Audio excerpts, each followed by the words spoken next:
We're talking Houston Rockets. It's a season preview. There's a lot to talk about, and Michael Bolton, he is absolutely locked in, strapped in, and ready to go. Thanks, Josh. It's Michael Bolton here, and it's time for another episode of the Locked On Fantasy Basketball Podcast. Let's get to it. Let's get to it, indeed. You are Locked On Fantasy, your daily NBA fantasy podcast. Part of the Locked On Podcast Network. Your team every day. Hello and welcome to the Locked On Fantasy Basketball Podcast, brought to you by Basketball Monster. My name is Josh Lloyd and I'm hot like a sunrise. I am also the lead fantasy analyst at basketballmonster.com, and you can find me on Twitter as always at redrock_bball, on TikTok at redrock_bball, and on Instagram at Locked On Fantasy Basketball. Today's episode is brought to you by FanDuel. Now, through September the 22nd, all FanDuel customers can bet $5 and get a 3-week free trial of NFL Sunday Ticket from YouTube and YouTube TV. Visit FanDuel.com/LockedOn to get started. Thank you also for making Locked On Fantasy Basketball your first listen every day. We are free. We're available on all platforms. So hit the thumb up, hit the double bang, hit the comments. We're talking Rockets, a team that, maybe has a few too many good players. So let's dig in. Let's talk Rockets. We'll do it now. All right, so let's bring him in. We're here to talk about the Houston Rockets. He is back from Locked On Rockets. Jackson, how does your girlfriend feel about the fact that Rockets fans are going to start calling you Jackson Gatlin now? Is there any problem with all the thirst traps that you're putting out there for all Rockets fans? Hey man, you know what?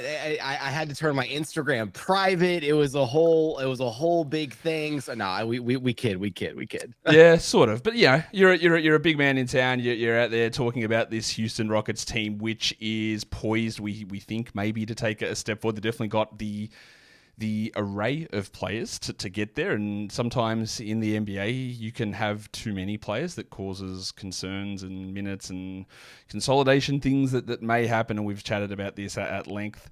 Over at Summer League we talked about just the bulk of players that are on this team and where they find minutes. And I think that's going to be a big theme for a lot of the guys on this team, because there just appears to be too many guys. Yeah, I think when you look across the board, 7 guys, 23 and under you start from the top and you go Jalen Green, Alperen Şengün, then Jabari Smith Jr, Tari Eason, Amen Thompson, Cam Whitmore, and most recently Reed Shepherd. How do you find minutes for all 7 of these guys, right? Is there enough developmental runway for all 7 of these guys, while also simultaneously still wanting to be a competitive team, wanting to take that next step in an already stacked Western Conference? They just came off a season with a 19-win improvement, going from 22 wins to 41 wins, just barely missing that play-in tournament bracket in the Western Conference. But how do you straddle the fence there, right? How do you continue to develop all this young talent that you have in-house, but also how do you still prioritize winning basketball games, right? You still have veterans on the roster like Fred VanVleet, like Dillon Brooks, like Jeff Green, like Steven Adams, who they acquired at the trade deadline this past season, guys who you anticipate are also going to be at least significant contributors in the rotation in some shape or form. Yeah, and that's where we get into the problems, because there's also going to be situations where some of these younger, less heralded, less experienced players are better than some of the other guys, and some of even the older young players or the actual veterans. It's going to be a whole weird sort of mix of things through this squad, I think. But let's start off just by looking at the guys who did arrive on this team. The biggest one in terms of arrival is Reed Shepherd at pick number 3 that they get in that situation with the pick from Brooklyn. AJ Griffin comes across in a trade.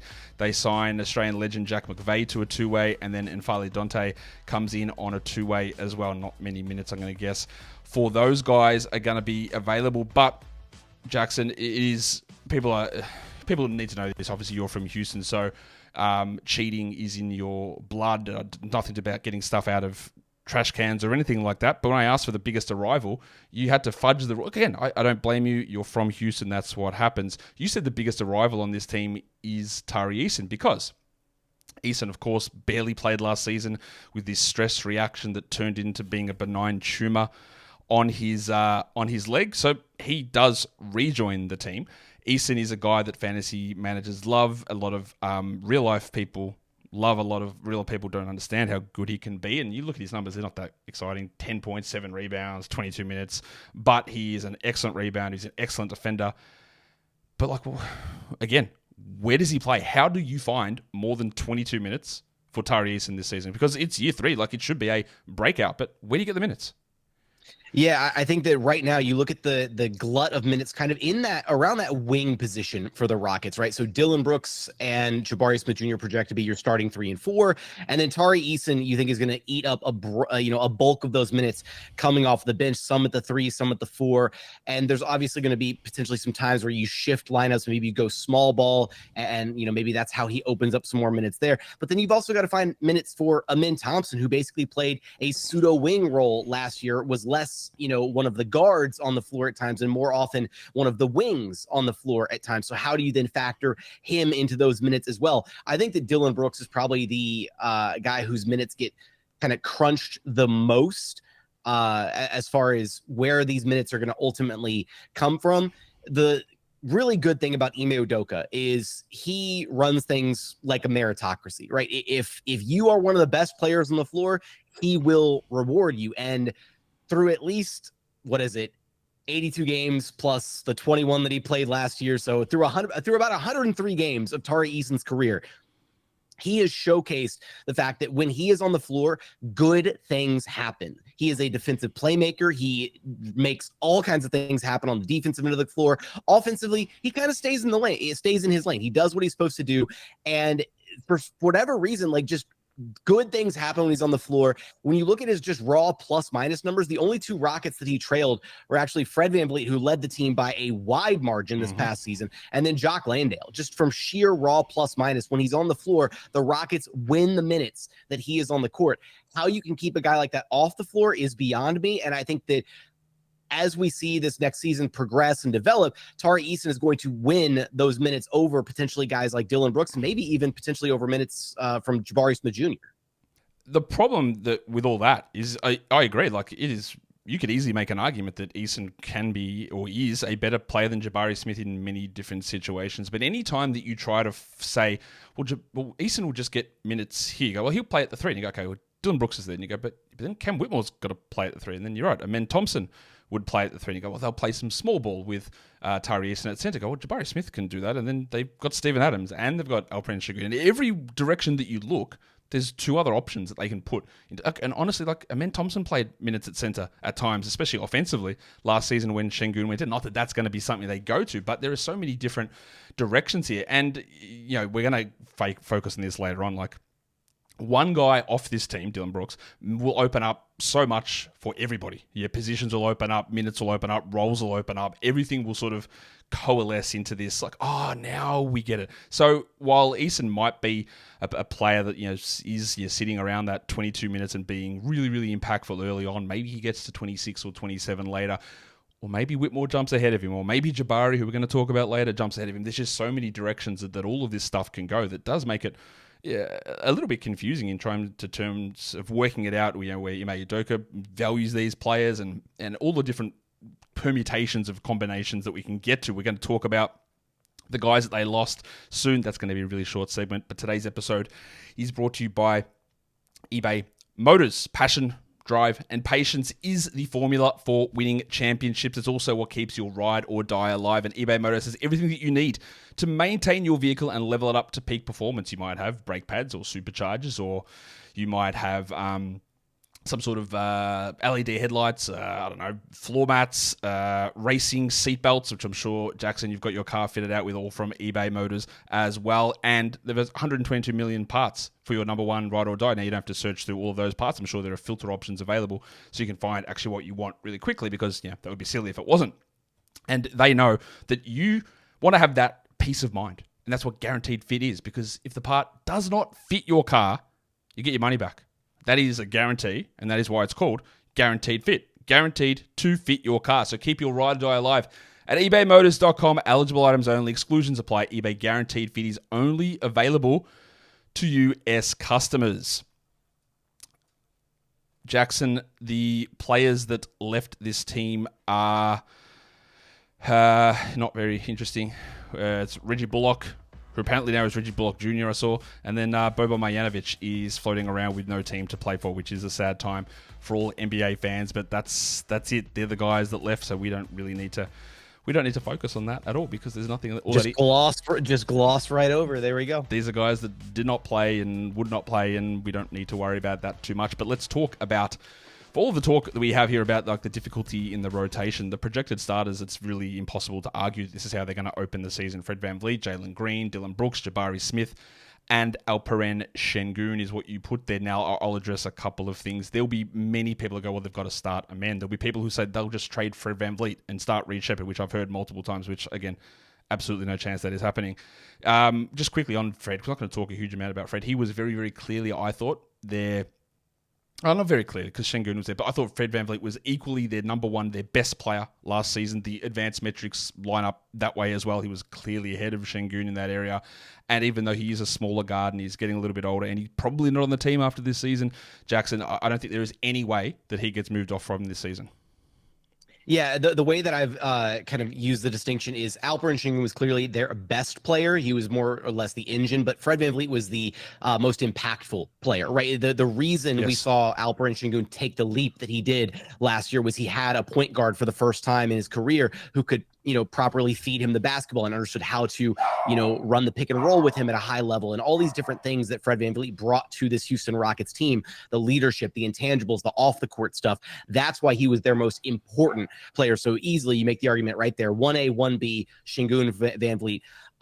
I will say to your point about moving off of him this year, while I think it's very, very unlikely, it was always kind of the way this contract was structured with Fred VanVleet, 3 years, massive payments and a team option here in the third season. I do think that you made that argument about, potentially, well, maybe if they move on from Dillon Brooks, then it opens up, a wide array of different, lineups and permutations and all that stuff. I think the same could be said maybe to a lesser degree for a guy like Fred VanVleet, right? Because essentially he's an expiring contract this season. And if the Rockets feel really incredible about Reed Sheppard being their point guard of the future, or maybe Amen Thompson takes a step in the direction where he looks more like a lead guard or a primary ball handler this season, which he didn't look like last season. He looked more like, again, a pseudo wing last season. At least the way that they deployed him on a nightly basis, then maybe they'd feel better about potentially at this upcoming trade deadline, moving on from Fred VanVleet, either in the realm of a salary dump type of thing where a team looking for some salary relief because he's got that massive expiring deal. Maybe he's the salary ballast for a much bigger trade for a star player who wants out of a bad situation, or just maybe there's a contender out there that thinks Fred VanVleet is the piece that pushes them over the top and the Rockets are willing to move on from him and get some value back for him if they don't think that they want to keep him past this season, because otherwise you risk letting him get to the offseason. Then if your goal is to ultimately decline that team option to open up that cap space this summer, which the Rockets could open up upwards of 2 max salary slots this upcoming offseason, then you might want to at least receive some value for him if it's not going to disrupt your competitiveness this season. So I think far and above else, there's just a lot of optionality with Fred VanVleet and what direction they go with him. I think the thing that you mentioned there is interesting about their competitiveness, because if they are pushing for that play-in, and I expect they will be, there is almost no track record of rookie point guards being even average, not even good, like being average. So like they are bad nearly all the time. And maybe Reed Sheppard is the guy that breaks that mold. Pretty unlikely, because again, it just never, ever, ever happens that a rookie point guard is able to be a good, useful, average player on a playoff team. It just has, again, someone will throw one random example. I cannot think of an example of this ever happening, of a rookie or saying, all right, rookie, you're in charge now, you're running the show. Just don't think that's going to happen. But maybe things go terrible and they're sitting on 25 wins at the around the trade deadline or something like that, and they go, you're right, maybe we just don't worry about this season, and maybe we load up for next year and we do get some assets back. But this is not going to be one of those ones that we're going to, hey, training camp's about to break and VanVleet's been moved off of and they're Reed starting. Yeah, it's just not going to be what they do. What we want to look at now is their bench group. Again, this is where all this depth comes in, Jackson, because all these guys that we talk about, Reed Sheppard, Amen Thompson, Cam Whitmore, Tari Eason, Steven Adams, and honestly, if this was a starting lineup for a team that was, had been bad, like the Rockets, for, many years, and you put that out there, you go, yeah, they might win 31 games. They're pushing on the way up. They're looking pretty solid. Like Steven Adams is providing the bulk and the size, and Whitmore's scoring and shooting, and Eason's defending, and Amen's handling, and Reed. It's a team where you go, man, that's like the Pistons would kill for this sort of a starting lineup, I reckon. Well, especially last season, like they'd go, that's great. But these are guys who are not going to play very much, and we saw this with Amen Thompson as a number 4 overall pick last year. Minutes were very low, and I think Reed Shepherd's going to be in a pretty similar boat, because not only does he have Fred VanVleet and Jalen Green, but he's also got Amen Thompson who's going to be taking those minutes. How does he get? Yeah, it's for as good as he looked at Summer League, right? That doesn't really matter when all these other guys are still there, I don't think.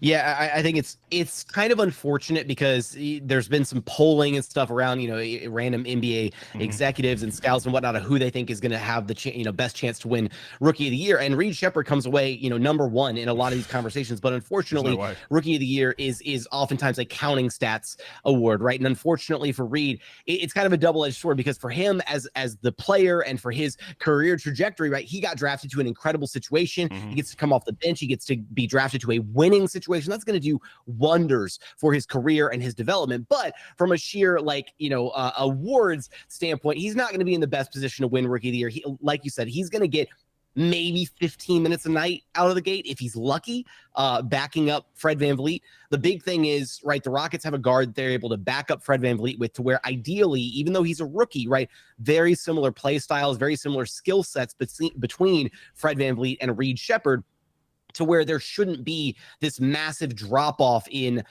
play style when Fred VanVleet heads to the bench. One of the things that happened last year with the Rockets is the offense would kind of come to a grinding stop when Fred VanVleet went to the bench, and Ime Udoka had to toy with a variety of different lineups to try and figure out, okay, well, how do I keep the wheels turning when Fred heads to the bench? And then at one point in the season, Fred was, top 5 or top 3 in minutes per game leaders, because Ime was just having to ride him so hard, to be able to make the lineups work for the Rockets. And so hopefully Reed, without having a monumental amount of pressure on him this season, is able to kind of step into that role and alleviate some of that pressure with the second unit.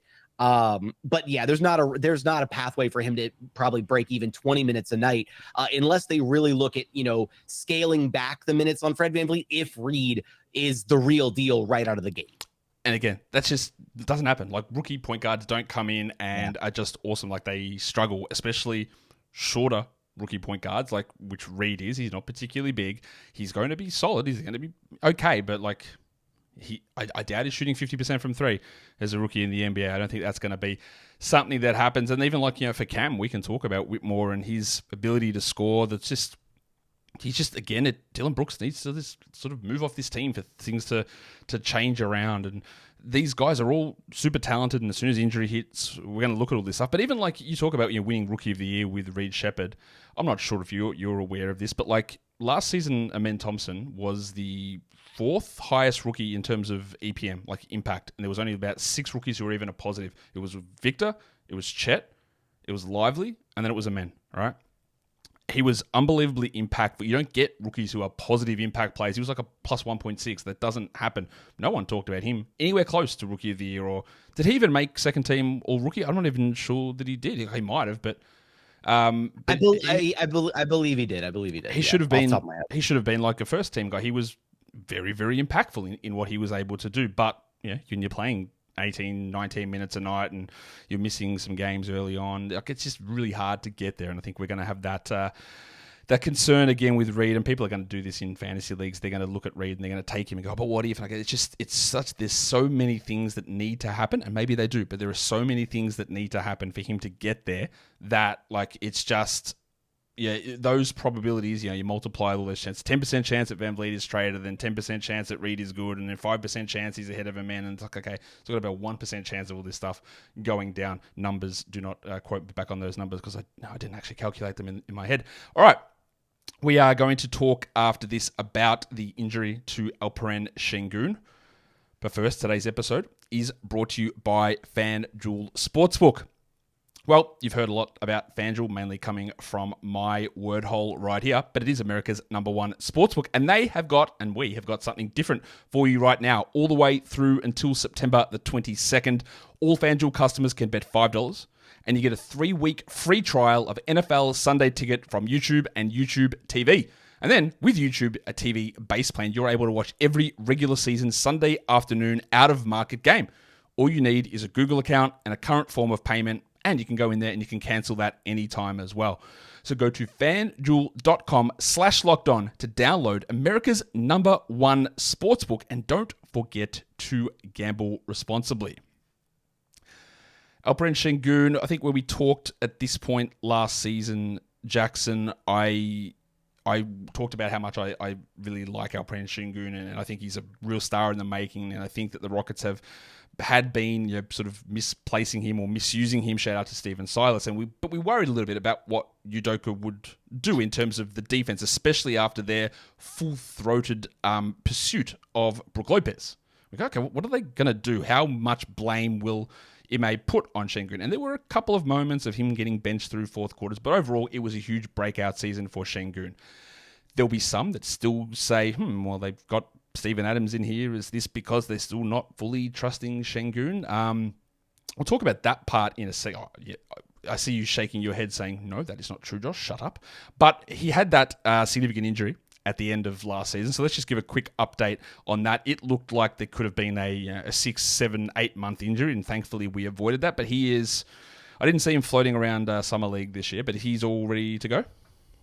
Yeah, and so far, everything that I've heard, he is right as rain, back on track, and should be, ready to go for Rockets training camp. In fact, he just took part in a little players-only mini camp hosted by Jalen Green out in LA this past week, and everything looks perfect with him. So he was great. Like I talked about the impact that VanVleet had in terms of the impact metrics, and Şengün was second on that team very clearly. He ran a lot of the offense. There will be the people.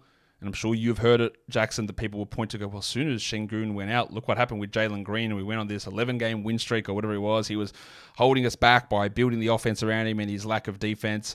You want to just dispel any of that? Yeah, sure. The Rockets made a noticeable kind of stylistic push towards playing faster immediately after the All-Star break this past season. And collectively, the entire team, Jalen Green included, started playing better as a result because of it. Ime Udoka was very clear and transparent earlier in the season that he wanted to slow things down almost to a crawl offensively because he wanted to address the two worst areas for the Rockets, which were transition points or transition scoring, or the opposing team getting out in transition and scoring on them. So they're transition defense. I apologize. That's the right term. Got it on the third try. And then he wanted to address their turnovers. Those were two of the biggest areas of issue for the Rockets the previous year under Stephen Silas. So what he did is he slowed things down offensively. He didn't want them pushing the pace. He didn't really want them playing to the strengths of some of the athletes on the roster like Jalen Green, because he wanted to iron out those deficiencies across the board, really get the roster fundamentally sound in how he wanted them to play. And then post All-Star break, they really upped the tempo. They started prioritizing shooting more threes. They really kind of evolved their offensive repertoire post All-Star break. And it's just really unfortunate that that's when the Şengün injury happened, because the entire team really did start feel like it was clicking on another level at that point. And Jalen Green really tapped into something special. And it's very likely that that still would have happened, albeit maybe the numbers wouldn't have been quite as flashy because he still would have been sharing the ball with Alperen Şengün had he been healthy. But it would have been fantastic to see what that duo could have looked like with Jalen playing at that level and the level that Şengün had been playing at all season long up to that point. Yeah, look, is there another level for Şengün? Like, what's the next step from here? Because he averaged 20 points a game, almost 10 rebounds. We know the passing. The free throws dropped off. I do think they can improve. Like, what's the next level for him? Yeah, I think you could very easily point to one thing, and it's the shooting. He hasn't quite evolved to be that outside shooter yet, and unfortunately, that's limited him in some, ways, because, like, you see, if he's planted at the top of the key or something, centers will sag off all the way back into the paint on him. And what that does, right, is it kind of mucks up the offense. It prevents any, backdoor off-ball actions, for him to, utilize his great court vision, his passing to, open up for his teammates. So that's one area that you could point to. I think the biggest thing for him is going to be kind of his his endurance, his physical endurance, and his kind of, I don't say his conditioning, because that was a talking point a couple seasons ago. More or less, just this was the first year for Şengün in the NBA where he was the de facto number one option. He was the guy that the Rockets went to time and time again. He was the guy doing a lot of the heavy lifting. He was the guy they would go to even in closing moments of a game when they needed a bucket, when they needed a good play drawn up, when they needed a good shot. Ime Udoka put all that faith and trust into Alperen Şengün. So he had to learn kind of on the fly, okay, this is how teams are guarding me. This is what I'm dealing with.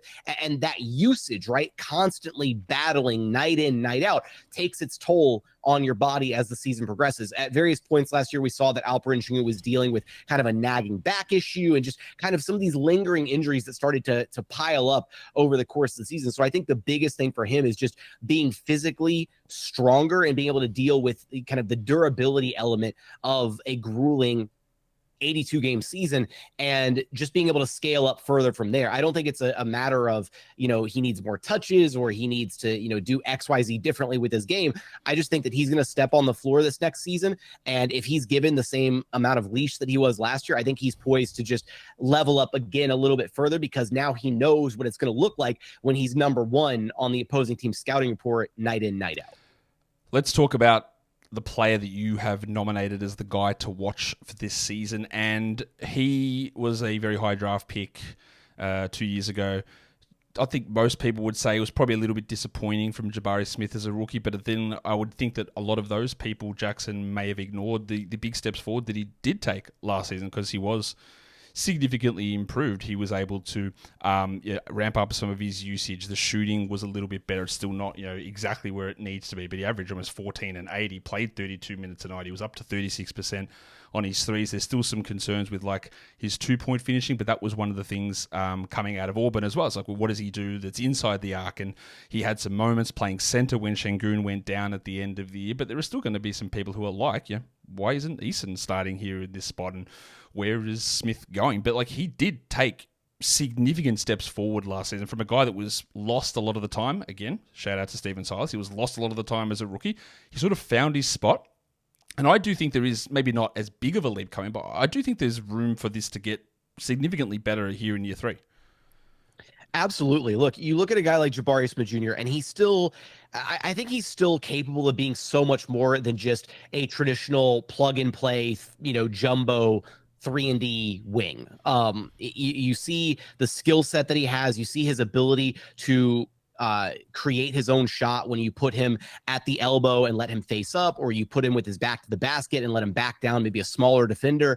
All the different little things. And we saw little wrinkles. We saw little moments of that last season. For my liking, I still think that Ime Udoka probably could have tapped into that a little bit further last year, but at the end of the day, he was, it was Ine's first year with all these young guys. He was trying to get to know these guys. He was trying to understand their strengths, their weaknesses. And Jabari still did have a fantastic bounce back year after what was, rightfully so, a really kind of, bad rookie season. So I think for Jabari, kind of understanding where he's going to be in the offense this year, understanding what Ime Udoka, wants out of him, the expectations out of him. I think that there's definitely another level to be reached for him as far as shooting, right? If he can get up into that 38, 39, 40% range as a 3-point shooter, to where you're talking about a lights out 7-foot tall 3-point shooter who is a switch everything kind of defender who can guard multiple positions on the floor. And I think the biggest thing for me, the biggest development last year, was seeing Jabari really embrace his size. Seeing him play big was a really big development, because for a guy who's 7 feet tall, he still needs to add some muscle to his frame, right? He's not fully grown into his NBA body yet, but there were points where he played big down low, right? He'd go in there and he'd really start fighting for offensive rebounds. He'd get little offensive putbacks. He started understanding how to use his length on drives. He's never going to be the flashiest driver. He's never going to have a Kyrie Irving-esque handle where he's breaking guys down off the dribble. But what he did start to understand is, hey, I'm really big and long. So if I just get 1 or 2 strides and then just extend at the rim, I can finish up and around pretty much anybody because I'm 7 feet tall. So watching him kind of understand these things and start to apply them in real game scenarios was really fantastic to see last year. And I think we're poised for him taking yet another step forward, at least on the offensive end, this next season. You heard it here first. Jackson Gatlin says, "I am big and long." Let's talk about the guy that is in a as you have labelled it, a make or break season, and I don't think anyone is going to debate this because it is Jalen Green, who heads into year 4. He is extension eligible, and we haven't got an extension at this point. And there will be a lot of people, Jackson again, who point to, look what happened when Şengün was out. This guy really turned it around. The end of his season was great. And then I will also point out, that's true if you ignore the 10 games that happened after that real hot streak that he had, where he sort of went back to being the same Jalen Green. He had an unbelievably good stretch. He shot the lights out, which was never going to be sustainable. He had a 41-point game, a 42-point game. He had multiple 3 double-digit rebounding games, a 34-9 game. And then he had 12, 26, 13, 21, 21, 14, 3-point game, 26, 13, back to the same guy with a massive lack of efficiency. One thing I did note is that his assist numbers were pretty strong towards the end of the season as well, even after that hot streak. But the problem with Jalen, there's many things we can talk about, but early in the season, he just didn't close games. Amen Thompson just would not play him through the fourth quarter. And then when Şengün went down, he did move back into that role. But there was a lot of faith lost early on in the season, and that was that one hot streak. So we talk about make or break, and you and I have spoken about this with Jalen, like, How much of a leash is he given here? It has been 3 years. We've seen these flashes. There are plenty of players waiting in the wings here. Like, is there any way that he just gets moved off on during this season? Yeah, I think it's definitely in the cards at this point. I think the one guy who there is the most pressure on this season to perform right out of the gate is absolutely Jalen Green. I think that the reason that we saw Ime Udoka not closing games with Jalen Green last year, and yet he continued to start him, was because he understood that for all the Rockets young players, for all the guys who came out of, as you've alluded to a couple different times now, right, the Steven Silas era, which did no favors to the developmental pathways for a lot of these young guys, Jalen Green had the most to adjust from, right? Jalen Green was given the ultimate green light. He had the ball in his hands constantly, and he was just kind of, they were just rolling the ball out there, and he just kind of got to do whatever with his partner in crime in KPJ on a nightly basis. So for Jalen, he had to adjust and learn how to play a winning style of basketball, and that was a really big adjustment for him. Whereas for, and even then, he played in the G League, right? And the G League is now, or the G League Ignite team is now folded and defunct, right? So like that experiment's over. So, you go back to Alperen Şengün played, overseas basketball and played in a winning environment, playing, in Turkey. Then Jabari Smith Jr. played at Auburn. Like, all these other guys had structure. They played in winning systems. They played where they understood their roles. Whereas Jalen Green went straight from the AAU basketball circuit to the, graduate AAU basketball circuit with the G League Ignite into the Steven Silas circuit. And that's just not the best for, establishing good tendencies and developing a player and making them the best that they can be. So he had to break out of a lot of really bad habits. But not only that, Ime Udoka gave him plenty of opportunities early in the season, right? There were points where they tried bringing Fred VanVleet out of the game early and letting Jalen run, the offense for the rest of the first quarter. And then that didn't work. Then they tried, making Jalen the super sub, where they bring him out early and then send him back in with the second unit to let him kind of run the show offensively with the second stringers. And then that didn't work. And they tried to deploy him a variety of different ways, and it ultimately just didn't work. And a big part of that was because Jalen was really adjusting to the demands of Ime Udoka, right? Wanting him to be a better, more well-rounded player in every facet of the game. And I do think he achieved that. I want to give credit to Jalen Green. He improved across the board as a defender, as a rebounder, as a playmaker, every facet of the game. The problem is, when you're drafted to be a bona fide scorer, when you were drafted to be a bucket, which is what he was, and then you're not delivering on that one, that's supposed to be your like tier 1 elite skill, then things start to get a little concerning, right? So I think for Jalen Green, I expect more of the same this next season, in the sense that if he's able to pick up where he left off, and I'm not saying he has to play the way that he played in that month of March where he had that incredible stretch, but if he's even 70% of that player, 75% of that player that he was in the month of March, then he's going to be fantastic, and he's going to have his spot in the starting lineup guaranteed. He won't be getting benched at the end of games, and there won't be all these rumors flying about, oh, will they, won't they trade him, whatever. But if he struggles out of the gate again, then there's absolutely going to be hard conversations had in the Rockets front office as to whether or not they want to try to move on from him ahead of the deadline before they reach the offseason, and they have to decide, okay, well, he's a restricted free agent. What are we doing? Are we going to match a contract offer for him? Are we going to try and retain him on the cheap? Or, do we try and offload him for a little bit of value and just cut our losses? And that's the hard decision facing the Rockets organization. And that's why Jalen Green has to come out of the gate playing his best brand of basketball. And I think that he has a lot to build off of from last season. And now he doesn't have the adjustment period, learning how to play in a winning environment, learning how to play under Ime Udoka. So I'm actually pretty confident that he steps in and is able to continue on that stretch that he had in March.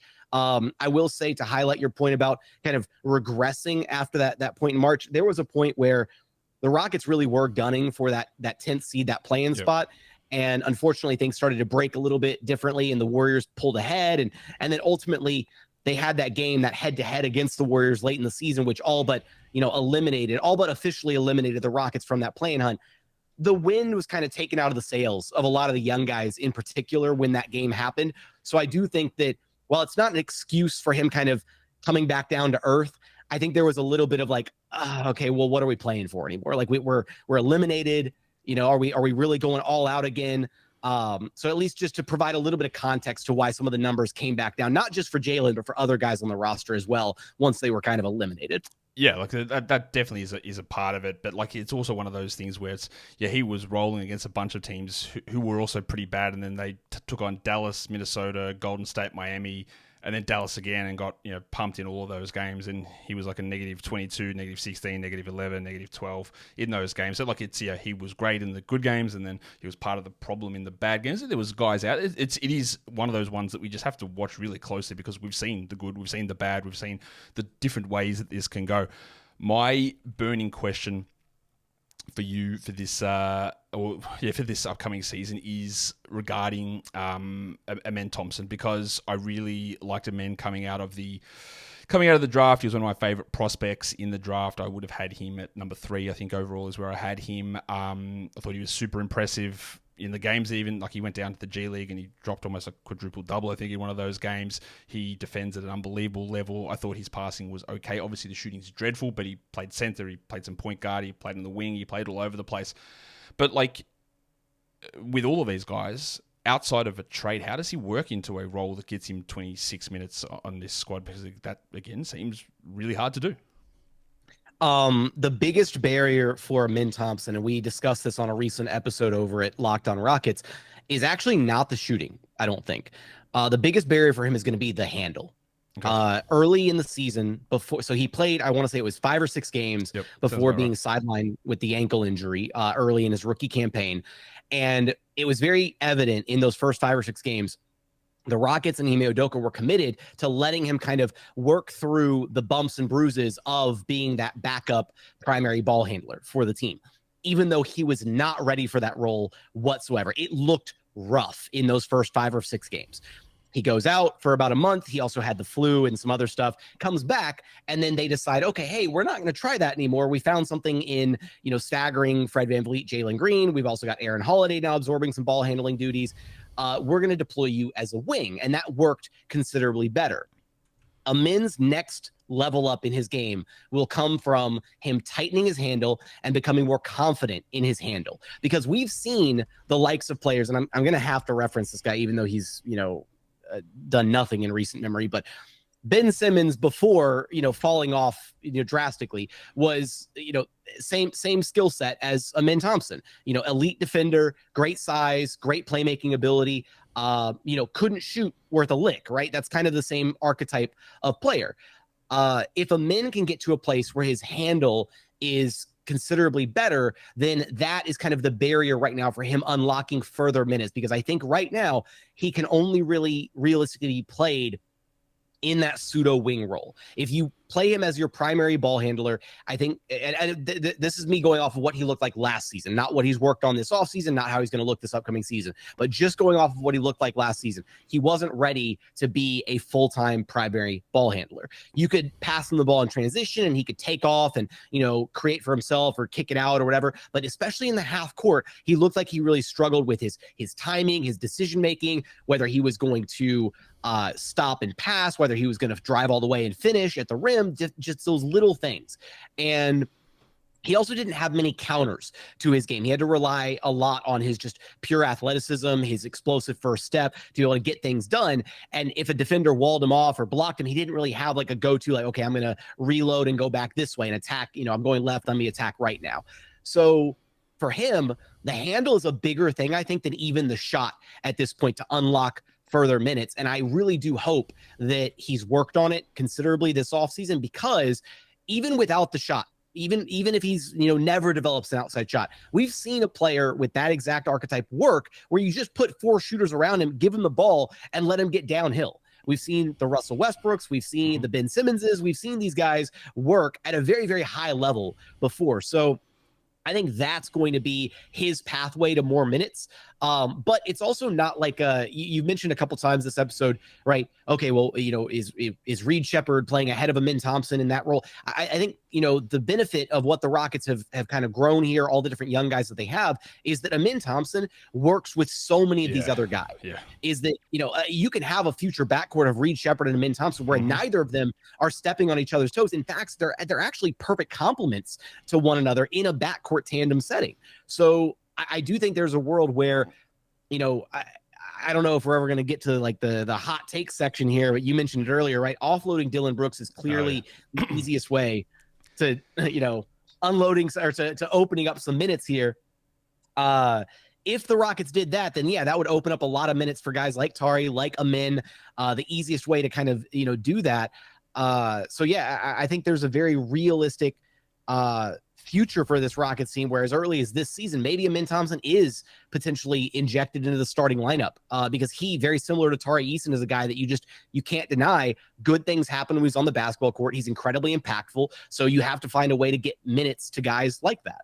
And he's already their best defender. I just want to put that out there. Oh, yep. There's no question about that. And that does transition us into talking about that hot take section. And the thing with this Rockets team, where we look at the starting group here, and this is where we talk about your bold prediction is that Dillon Brooks is traded before the deadline, because we talked about that bench group already. But it's very easy to see that Reed Shepherd, Amen Thompson, Cam Whitmore could play the 1, 2, and the 3 all together, and they all fit perfectly. There's a shooter, there's a scorer, there's a defender who handles the ball in between, and you play up and play down, and all those guys are all sitting behind these other players who VanVleet with the contract, and Green with the who knows where it's going, and the Dillon Brooks with the Dillon Brooksness of it. And you said that Amen Thompson is this team's best defender. That is Dillon Brooks' selling point, is defense. And I was very critical of the Rockets bringing in Dillon Brooks, because I thought, hey, he's got paid this money. He's going to think, look at me, I'm the king, and I need to take all these shots. But he actually went the other way. He went, I got paid this money. I actually can chill. I don't need to be this hero who's taking 100 million bad shots. And he didn't. He was way better than I thought or I think most people thought that he would be. He reined it back in. He did not play, and don't even worry about off-court antics or anything like that. It was more the on-court stuff that hey, I'm the best player here, let me take every shot. He didn't do any of that. He was great there, but we still have to have these questions about where is he the best fit on this team. I think you could easily take Brooks out, start Amen in that spot, and I'm not sure you'd get any drop-off.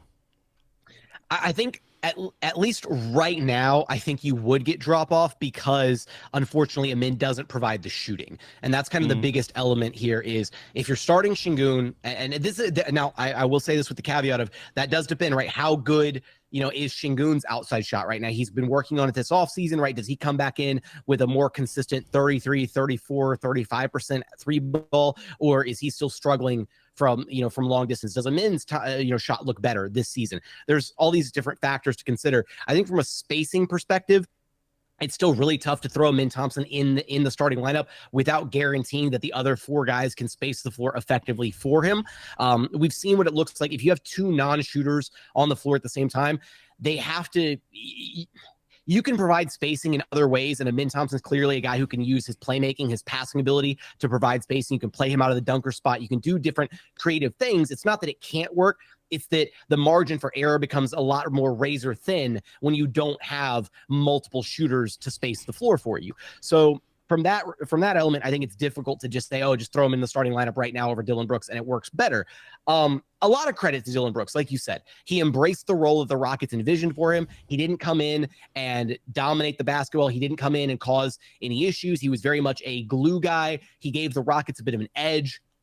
And he was one of the, essentially, he and Fred VanVleet were the training wheels for this, very young Houston Rockets team. And I knew that the moment that Dillon Brooks signed that contract, he was unlikely to play out the duration of that contract as a Houston Rocket. Now, I will say that I wasn't sitting here thinking that we'd be discussing Dillon Brooks trades as early as year 2 of that contract.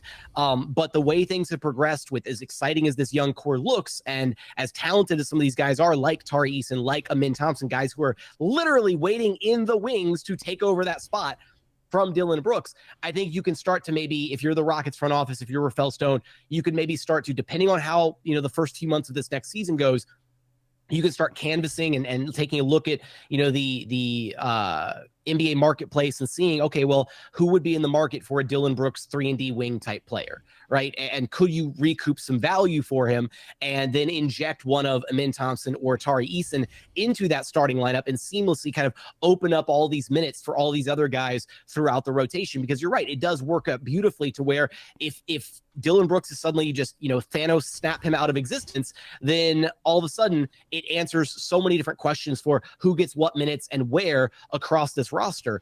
The same could actually be said for, if Jalen Green struggles, right, and they decide to move on from him, then maybe that's the guy who opens up some minutes, right? And maybe you slide Dillon Brooks down to the 2 and you still insert one of Amen or Tari, or maybe Cam Whitmore is playing out of his mind in year 2 and then he gets the starting nod. Who knows, right? There's a lot of different variations of how this could play out, but I do think that for the Rockets, this season, Dillon Brooks seems like the most likely target to be moved on from and to also still be able to recoup some value while opening up those minutes for guys elsewhere. And that's not a negative on Dillon Brooks. It's just unfortunate that, he was brought in to be kind of, again, the training wheels, or to bridge the gap between when these young Rockets were ready to kind of take that next step. And it feels like it happened a little bit sooner than I was anticipating, for sure. Yeah, I think it's hard to argue, and I'm not going to argue with any of that because that all seems pretty spot on to me, Jackson. Let's talk about projected record for this squad, who you mentioned had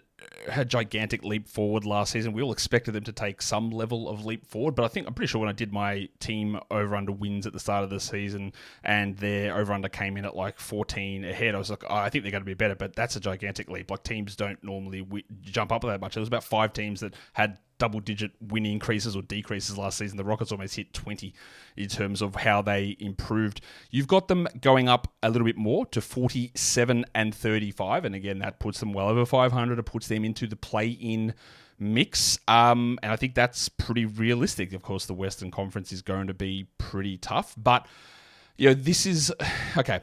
Is this 6-win improvement? Is it just like internal improvement, do you think? Or, let's throw it back to Steven Adams, like just having that extra presence of just someone there, like it gives you that nice backup player, that strong defensive presence if his knees hold up. That, along with the internal improvement, that's really all. I think it's all it's going to take. Yeah, I'm right there with you. In fact, I wanted to, earlier when we were talking about the additions, the new additions to this team, you didn't include Steven Adams in your new additions to this team. I know that the trade happened at the trade deadline, but he didn't play a single second of basketball this past season. So for all intents and purposes, he's kind of, I think he should be viewed as an off-season addition, right? Because he's a new face to this team. He was still rehabbing last year. He's going to be a big get for this Rockets team, because one element that I don't think we pay nearly enough attention to as basketball fans, or one wrinkle of the game, is screening. Screening is huge. Screening is incredibly important. And Steven Adams is one of the best screeners in the games. He sets these massive brick wall screens for his guards. And when Alperen Şengün went to the bench last year, first off, Jock Landale was dealing with the ankle injury and was not himself for the better part of, most of last season, until he kind of, rounded into form right around the time that the Şengün injury happened. And it was perfect timing to where he was then able to step in and be, that replacement for Alperen Şengün. But Steven Adams being able to step in and provide yet another screening presence, right? That veteran backup big. He provides a very different type of big man presence than Alperen Şengün does. I think that was a position that the Rockets were sorely lacking in last year. Poor, Jeff Green, who's 50-something years old, had to play full-time backup 5 minutes last year. And I do think it took a toll on Jeff Green. He wasn't ready for that level of usage or that role in particular.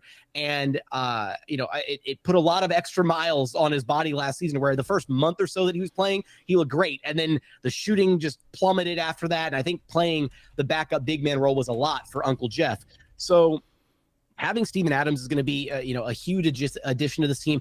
I said it earlier, right? The most important addition, getting Tari Eason back. Such an impactful player. Having him healthy. He was an Ironman his rookie season, one of only 10 players to play all 82 games that year.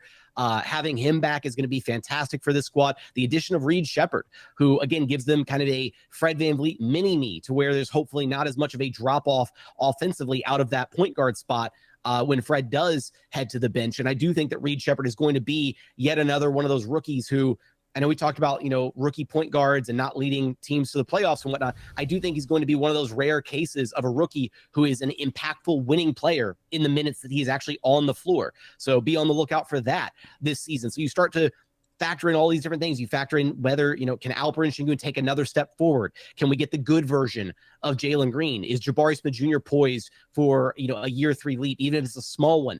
I think you look at all of that, and it's hard not to think that just internal improvement alone, this Rockets team is easily, I think, 5 or 6 wins better than they were last year. Yep, I could easily see that being the case, and hitting 500 should be the absolute bare minimum with this. Absolute bare minimum with this. I was conservative with the 46 though. Like, that's the thing, is like, if everything hits right for this Rockets team, then I think we're looking at a team that could be, knocking on the door of 48, 49, 50 wins. That's, the more aggressive approach, because the Western Conference is going to be such a bloodbath this season, which is why I kind of ultimately reined it in and went with just 46. But even just this past season, I could point to, 6, 7 different games on the schedule that the Rockets were absolutely in and down to the wire on, that they should have probably won, that they didn't. And so that, like, those are those wins right there to get them to that threshold already. Last part of the show, Jackson, little quiz for you, not really hard at all, so don't worry about it. I'm sure you're perfectly good with this, because we head into the 24-25 NBA season, and there have been 18 players in Houston Rockets history who have worn number 24 or number 25. Now, I'm not sure where you sit. There's 2 extremes here. There's the people who cover the teams who know every detail about numbers, and there are the people who cover the teams go, I have no idea what player wears any number ever. I never pay attention to it. I don't know where you sit, but can you just tell me? The question is very simple. Who's the first player that comes to mind who has worn number 24 or number 25 in Houston Rockets history? And I'll give you a hint. One of those numbers is retired. I'm going to go Robert Horry. Robert Horry was number 25. Congratulations. He was number 25. Of course, Chandler Parsons is coming up in this number on every single show I seem to do, but he was at number 25. Reggie Bullock was 25. Garrison Matthews was 25. Austin Rivers, he's come up a few times on this one. But do you know who number 24 is retired for? Moses Malone, I believe, right? That is correct as well. There you go. You do know your numbers. Jackson Gatlin, welcome, or not welcome, thank you for coming onto the show. Thank you for chatting about this Rockets team, which is going to have everyone focused in to see what these young guys can do and where things head and how far up the standings they can push. And how are you covering that, at least this week, on Locked On Rockets? Yeah, we're doing all sorts of offseason breakdowns. We're revisiting the seasons currently for Amen Thompson, Cam Whitmore. What are their next steps forward for the Houston Rockets? How do they evolve going into year 2? So be on the lookout for those episodes, as well as who are the most likely breakout candidates for the Rockets next season. So a lot of fun stuff going on over there, but always a pleasure to join the program, Josh. Thank you, Jackson. Go check out Jackson. Go check out Locked On Rockets. Thanks again. And that does it for today's show. So don't forget, you want to hit the thumb up, you want to hit the subscribe, you want to double bang, of course. You can actually leave comments on Spotify audio shows now. Not really sure what it does, but you can go and do that. Reviews, all of that stuff. I have got a bunch of shows coming up. It's just finding the right time to do it, because we do have 2 more team previews coming tomorrow.